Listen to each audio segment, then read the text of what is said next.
ዛሬ ቻምፒየንስ ሊግ ላይ ቼልሲ ከታላቁ አያክስ አምስተርዳም ጋር ጨዋታ አለው። የዛሬ 6 ዓመት ነበረ፣ ግን በዚህ ሜዳ በጣም ደስ የሚል ጨዋታ ያሳዩ። የጊዜው ቼልሲ ትራንስፈር ባን ላይ ነበረና ላምፓርድ እነ ማውንት፣ ቶሞሪ፣ ታሚ አብርሃምን ይዞ ነበር የሚገባው። ሪስ ጄምስ ላይ አሁኗ ካፕቴን 19 ዓመቷ ቤንች ነበረች። አያክስ ከዚህ ዓመት በፊት ቻምፒየንስ ሊግ ሴሚፋይናል ላይ ደርሰው ነበረ። እነ ጁቬ ማድሪድን ጥለው ዲዮንግና ዲሊክት ቢወጡም ዜክ፣ ቫንደቢክ፣ ሊሳንድሮ ማርቲኔዝ፣ ታዲች፣ ዴሊ ብሊንድ፣ ማዝራዊ፣ ቬልትማን፣ ናና አሉ። ሁሉም ጨዋታው ተጀመረ። ቅጣት የምታገኘው አያክሶች ፕሮሚስ መጥተው ሁለተኛው ደቂቃ ላይ ታሚ አብርሃም ጨረፈውና አያክስ እንዲመሩ አደረጉ። ቼልሲ ኳሱን መሀል ሜዳ ወሰዱትና ኪክኦፍ አድርገው ማውንት ድሪብል አድርጎ ለዊሊያን ሲሰጠው ብሎክ ተደርጎ ወደ ፑሊሲክ ሲመጣ ፑሊሲክ ቬልትማን ተጣለፈና ቢጫ ካርድ ተሰጠው። ቢጫ ካርድ አተርሷት እና ፔናልቲ ለቼልሲ ጆርጂ አቅልሎ ኦናና ላይ ያስቆጠረው። 4 ደቂቃ አንዳቻ። ትንሽ ቆይቶም ዜክ እዚህ ጋር ኳሱን አገኘ። ታችንም እዚህ ጋር ሲደርስ ዜክ ምን እንደሚከተል እናውቃለን። ከታክስ ከመገናኛ ታክሲ ሰልፍ ቀጥሎ በእርግጠኝነት የምናውቀው ነገር ዜክ ከዚህ ጋር ክሮስ ካደረገ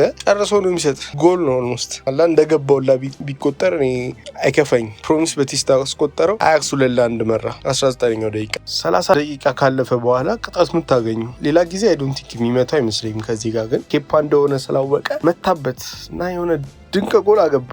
ግን ቀረብ ብላችሁ ስታዩት ኬፓ እንደ ቫን ፐርሲ ምርጥ ቴስታ ለካ አግብቷል። ከእንደዚህ አይነት ውርደት እያድናችሁ። ምክንያቱም ድብርቱን አልችለውም። ወደ ፕሮሚሱላ እቃውን ይዘሻት መተሻል እንዲ ብዬ ነበረ ምጠይቁ። ምክንያቱም 72 ቢሊዮን አውጥተ እንደዚህ አይነት ፐርፎርማንስ ይከብዳል። 3-1 አያክስ ሃፍ ታይም ላይ ዘዚየክ ሾው እንደሆነ አረጋገጠ። ምክንያቱም ሰከንድ ሃፍ ሲመለሱ ለቫንደቪክ ምርጥ ኳስ ሰጠው። 4-1 አደረገላቸው። ቴናግ ይህን ዩናይትድ ዱላ አንድ እንኳን ለማሳየቱ በጣም ይገርመኛል። እና በዚየክ በኩል የነበረው ማርኮስ አሎንሶ ስላልቻለ ሪስ ጄምስን ተቀይሮ ገብቷል። አት ዲስ ፖይንት እና አስፒሊኩዌታ ወደ ሌፍት ባክ ሄዳለች እና 62ኛው ደቂቃ ላይ ፑሊሲክ ክሮስ ያደረገውን ኳስ እዛ ቦታ በመሆኑ አስፒሊኩዌታ አብርሃም ቢነካውም ቀስ እያለች የነበረችው ኳስ አስፒሊኩዌታ ሄዶ አስቆጠረ። 4-2 አደረገ። ከ5 ደቂቃ በኋላ ነው ግን ያለ ጨዋታው ትርምስምሱ የወጣው።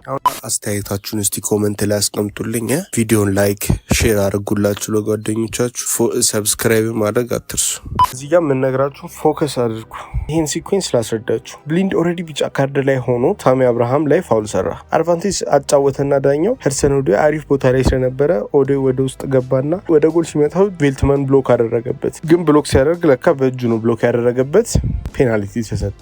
ብሊንድ ኦልሬዲ ቢጫ ካርድ ላይ ስለነበረ ያን አድቫንቴጅ አጫወተበት ከሄዶ ቢጫ ካርድ ሰጠው፣ ቀይ ካርድ ለብሊንድ። እዛው ሲኩዌንስ ላይ ደግሞ ቬልትማን ቀደም ካስታወሳችሁ ለመልሳችሁ ወደኋላ መጀመሪያ አንዳቸው ሲያደርጉ ቼልሲዎች ፔናልቲ ሲያሰጥ ቢጫ ካርድ ተሰጥቶት ነበረ። እዚህ ጋር ማኖ ሲነካ አሁን ቢጫ ካርድ ተሰጠው። አያክስ በአንዴ ሁለቱን ሴንተር ባኮች አተው ወደ 9 ተጫዋች ተቀነሱ በአንዴ። ከዛም ብሶ ደግሞ ፔናልቲ ነው የተሰጠው እና ቼልሲ 4-3 ሊያደርግ ነው። ፔናልቲ የሚመታው ጆርጂ ነው። ጆርጂ እንደማይስት ሁላችንም እናውቃለን። ጭራሽ በረኛው ኦናና ሆኖ ደግሞ አስቆጠረው። 5 ደቂቃ አለፈና ደግሞ ቼልሲ ኮርና አገኙ። ዊሊያን አሸማውና ከርት ዙማ ዘሎ ገጭቶ አንግል ገጨበት። ሲመለስ የ19 ዓመቱ ሪስ ጄምስ እየጠበቀው ነው። ኤል ፊውቸር ካፒታን ቮሊ ያደረገውና ተቀወጠ። ስታንፎርድ ብሪጅ ጎል ለቼልሲ። ጌትስማኪንግ ቡሪ ሼኪንግ ተቀወጠ። በቃ 4 ታች አደረጉት። 77ኛው ደቂቃ ላይ ኦዴ ሮናልዶ ቾፕ አደረገ፣ ለአስፒ ሰጠው። አስፒ ክሮስ አደረገ፣ ክሊር አደረጉት። ከጆርጂ ነው ግን የመጣው። ጆርጂ መታው። ሊዛንድሮ ብሎክ አደረገው፣ ግን ለአስፒ መጣ ኳሱ። ጎል ለቼልሲ 5-4 ካፒታን አስቆጠረች። ከ4-1 መመራት 5-4 አደረጉት ቼልሲ። ግን ኳሱ ሲመጣ ብሎክ ተደርጎ ወደ አስፒ በእጁ ነክሶት ነበረና ተሻረ። ጨዋታው 4-4 አለቀ። ዋን ኦፍ ዘ ቤስት ቻምፒየንስ ሊግ ማች አት ዘ ብሪጅ። ሁለቱም ቡድኖች በዛ ዓመት ምንም አላደረጉም ነው ለመናገር። አያክስ ወደ ኤሮፓ ሊግ ወደቁ፣ ቫሌንሺያ አልፏቸው ግሩፕ ስቴጁ ላይ። ቼልሲ ደግሞ ራውንድ ኦፍ 16 ላይ በዛ ዓመት ዋንጫ ከበሉት ባየር ሙኒክ ጋር ተቀጥቅጦ ወደቀ። ይሄ ቪዲዮ የሰው ደስታ ለሚያስደስታችሁ ነው። ፕላሷን፣ ላይኳን፣ ኮሜንቷን፣ ኮፒ ሊንኳን ካረጋችኋት እኔ ደስ ይለኛል። እኔ ደስ ሲለኝ እናንተ ደስ ይላችኋል። እናንተ ደስ ሲላችሁ እኔ ደስ ይለኛል። እኔ ድጋሚ ደስ ሲለኝ እናንተ ደስ ይላችኋል። እናንተ ደስ ሲላችሁ ወይኔ ፈጣሪ ሆይ ደስ አንልም።